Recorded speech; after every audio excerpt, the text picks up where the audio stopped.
بسم الله الرحمن الرحيم. Au nom d'Allah le tout miséricordieux, le très miséricordieux.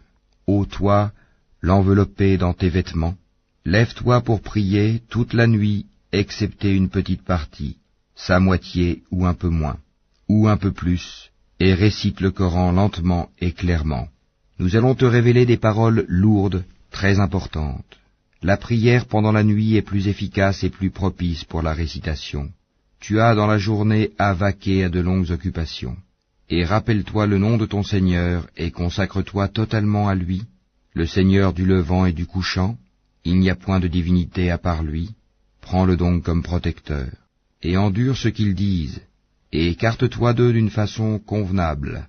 Et laisse-moi avec ceux qui crient au mensonge et qui vivent dans l'aisance, et accorde-leur un court répit. Nous avons pour eux lourdes chaînes et enfer, et nourriture à faire suffoquer et châtiment douloureux. Le jour où la terre et les montagnes trembleront, tandis que les montagnes deviendront comme une dune de sable dispersé.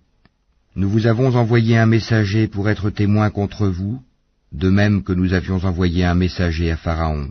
Pharaon désobéit alors au messager, nous le saisîmes donc rudement.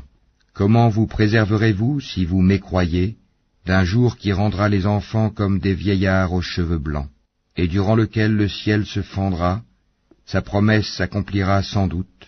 Ceci est un rappel, que celui qui veut prenne une voie menant à son Seigneur. Ton Seigneur sait, certes, que toi, Mohammed, te tiens debout moins de 2/3 de la nuit, ou sa moitié, ou son tiers, de même qu'une partie de ceux qui sont avec toi.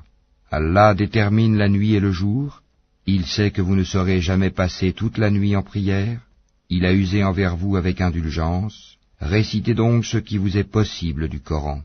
Il sait qu'il y aura parmi vous des malades, et d'autres qui voyageront sur la terre en quête de la grâce d'Allah, et d'autres encore qui combattront dans le chemin d'Allah. Récitez-en donc ce qui vous sera possible. Accomplissez la salat, acquittez la zakat, et faites à Allah un prêt sincère. Tout bien que vous vous préparez, vous le retrouverez auprès d'Allah, meilleur et plus grand en fait de récompense. Et implorez le pardon d'Allah, car Allah est pardonneur et très miséricordieux.